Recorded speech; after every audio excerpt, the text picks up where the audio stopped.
Mas eu coloco a senhora a seguinte questão. Nessa situação, quando coloco o embaixador, há uma transferência, estou exagerando um pouco, mas do eixo econômico hoje do mundo, da região Ásia-Pacífico. Lembra um pouco o início do século XIX, quando as grandes potências estavam a Índia e a China, lá por volta de 1810 e tal. Aí, por uma série de razões, o Ocidente acaba ocupando o Oriente. Agora, nessa situação, como é que o Brasil, que historicamente é um país ocidental, 200 anos de relação com os Estados Unidos, as relações com a Inglaterra, com a Europa, as referências culturais são todas essas, ou dos Estados Unidos ou da Europa, mas o mundo se transferiu para a região, inclusive, que nós não temos acesso direto, né? Afinal, somos um país atlântico e tal. Como é que fica, né? Porque eu estava em Brasília semana passada para entrevistar o ex-presidente do Supremo, a Aires Brito, e o motorista de destaque disse que a China está tomando o Brasil. Hoje o Brasil é um país comunista, ele me explicou.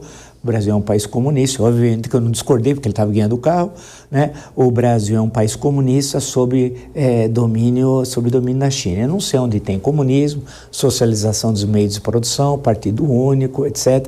E aonde nós estamos falando o mandarim também. Mas tudo bem, estava chegando no meu local, falei, não vamos discordar. Aí eu pergunto para a senhora, como é que nós estamos paulatinamente, a economia mostra isso, os dados econômicos, deslocando o nosso comércio, as nossas relações com o Oriente.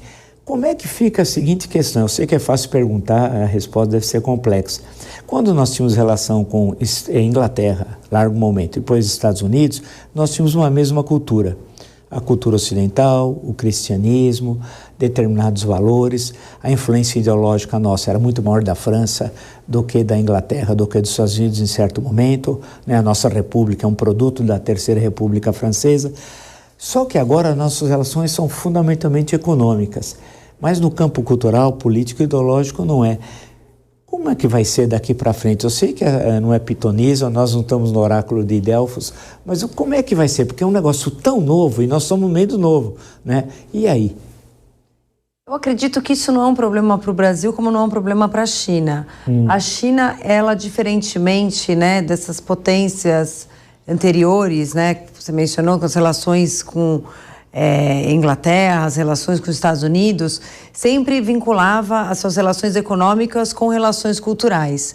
A China, ela não atua dessa maneira, não simplesmente com o Brasil, mas em relação ao mundo, né? Ela tem um pragmatismo nas suas relações, ela mantém esse pragmatismo, e o Brasil, acho que também tem trabalhado dessa forma.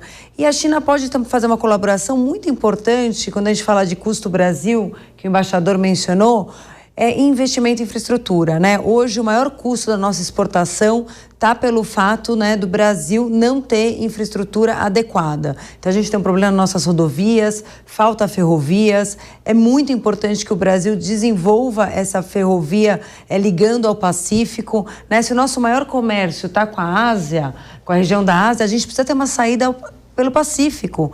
É importante a gente conseguir se conectar ao porto do Peru, que foi construído recentemente pela China. Exato. Então, eu acredito que em termos de investimento, a China entrega rápido. Eu tive a oportunidade de morar na África durante o meu doutorado e a mudança que a China... Morei em Moçambique. Ah, tá. E a mudança que a China fez na paisagem moçambicana foi impressionante. Então, eu morei em Moçambique em 2013 e retornei várias vezes ao país.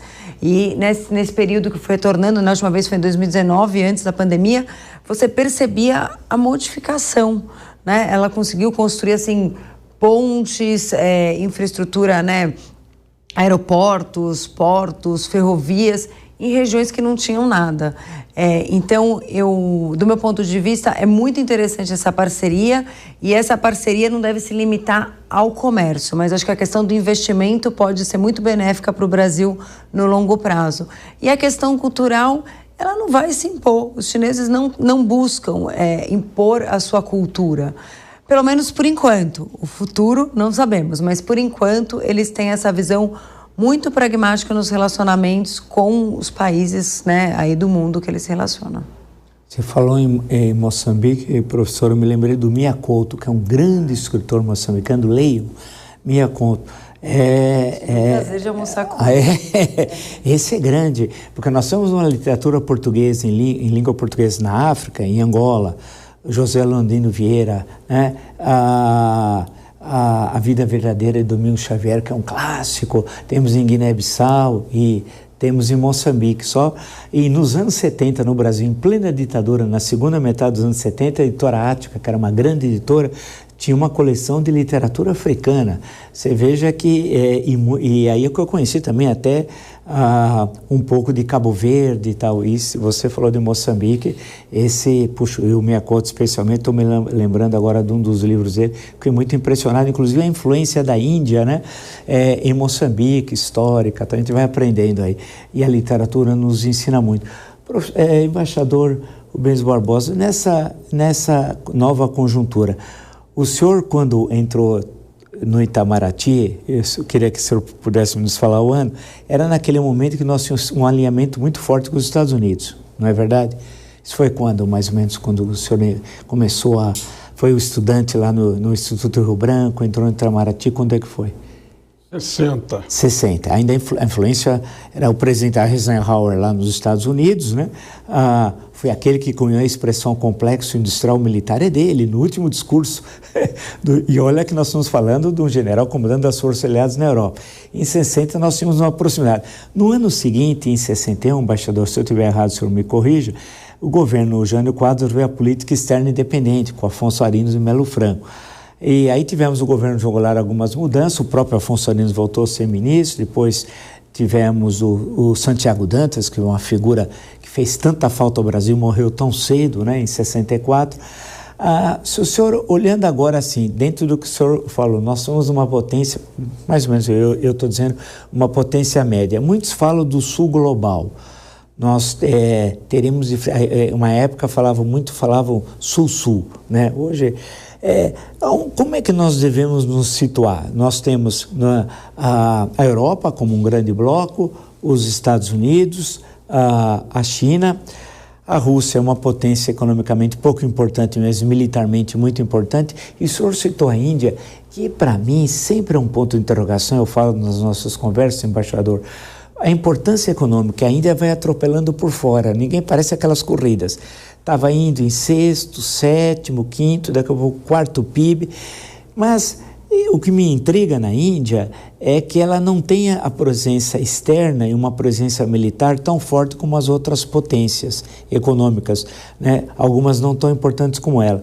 Mas eu vou deixar, eu fui até ler o Otávio Paz, foi embaixador na Índia, eu fui ler nos anos 60, né? Fui ver se ele dava alguma dica, mas eu pergunto ao senhor, para nós aqui no Brasil, nessa situação dessas mudanças que são para sempre, a história não deve regressar àquele momento dos anos 60, 70 e 80. Esse deslocamento, o senhor falou, olha, nós temos de manter a independência. Como é manter essa independência, preservar nossos interesses estratégicos num mundo polarizado e com a possibilidade, nós não temos ainda tão claro, até de conflitos militares em áreas muito sensíveis? Olha, eu vejo essa tensão entre os Estados Unidos e a China não como uma guerra fria que nós tivemos depois da guerra, com a Rússia, com a União Soviética e os Estados Unidos. Porque naquela época havia uma competição ideológica e nuclear. Como você disse, hoje não tem essa competição ideológica. Hoje a competição é econômica, comercial, tecnológica. Então, não há a necessidade dessa definição que houve durante de 45 a 89, 91. Então, é mais fácil hoje você não ter que se alinhar automaticamente a um grupo. Durante a Guerra Fria, ou você era comunista, a favor da Rússia, ou você era a favor do capitalismo americano. Havia uma ideologia naquela época. Agora não, agora a China não está com uma política de expansão ideológica como havia com os países comunistas, aqui Cuba, com alguns países africanos também, mas isso acabou. Então, hoje é mais fácil você definir o seu interesse sem confrontar esses países. Você não precisa confrontar os Estados Unidos, confrontar a China. Você apenas defende o seu interesse, né? E defende a soberania interna do país, sem interferência. Então, como eu mencionei as vulnerabilidades, você mencionou essa questão da infraestrutura.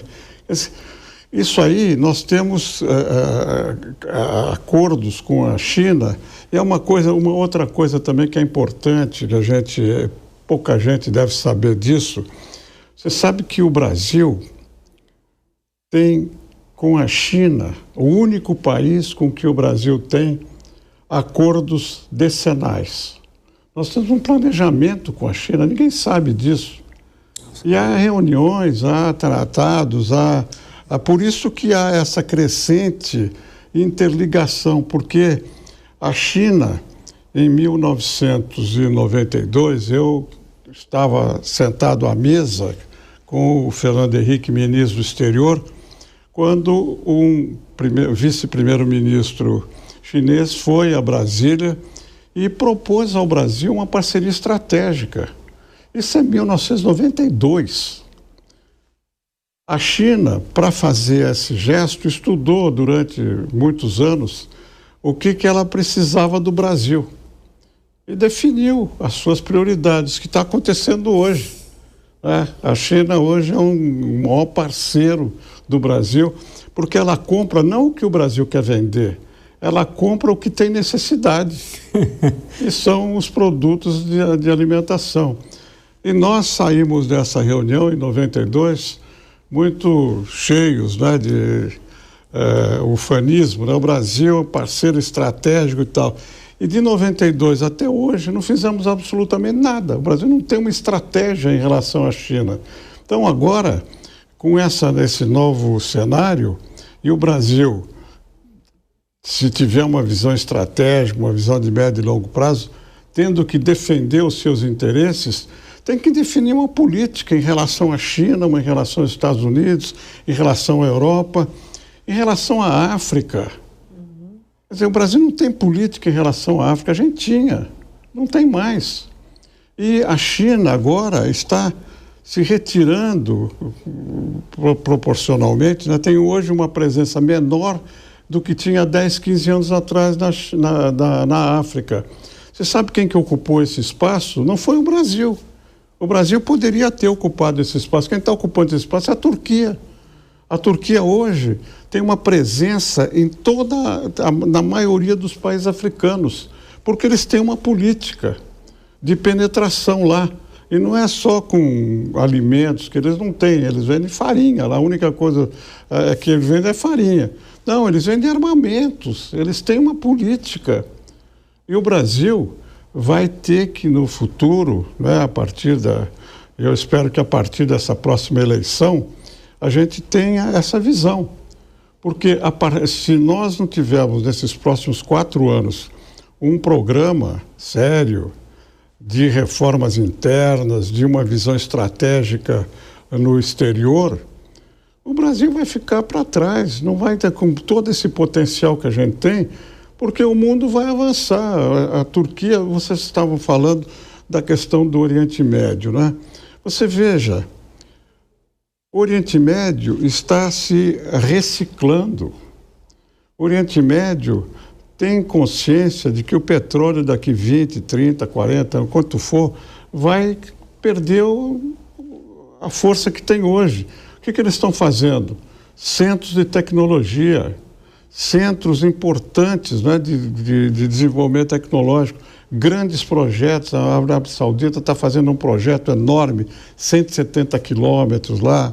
E os países dessa região, um deles, o Catar, está fazendo aquilo que o Brasil tinha a pretensão de fazer, negociar a paz, né? O nosso presidente falou, né? Queremos negociar a paz, fez um documento com a China e dá palpite lá na Ucrânia. Agora, quem está negociando a paz é o Catar, o Catar e o Egito. estão ocupando esse vazio diplomático, porque como a Índia, a China, a Rússia não podem negociar isso, alguém tinha que negociar. Quem está ocupando esse espaço é o Oriente Médio, não é a América do Sul, não é o Brasil, que tem essa pretensão de ocupar um espaço, né, de negociação internacional. Então, você vê que os desafios são muito grandes, né, para a gente ter essa posição de independência e a gente voltar a ter até aqui na região, porque até na região a gente perdeu a liderança que a gente tinha. É um problema sério. Eu estou com muita esperança de que na campanha agora do ano que vem, pela primeira vez na história, a política externa seja um tema de campanha. Sim. Os candidatos vão ter que pensar um pouco sobre a política externa, que é totalmente ignorada aqui, como a defesa também. Idem. Nós temos essas duas áreas que são praticamente ignoradas no debate público aqui no Brasil. A política externa com certeza vai estar como um dos temas importantes na campanha eleitoral.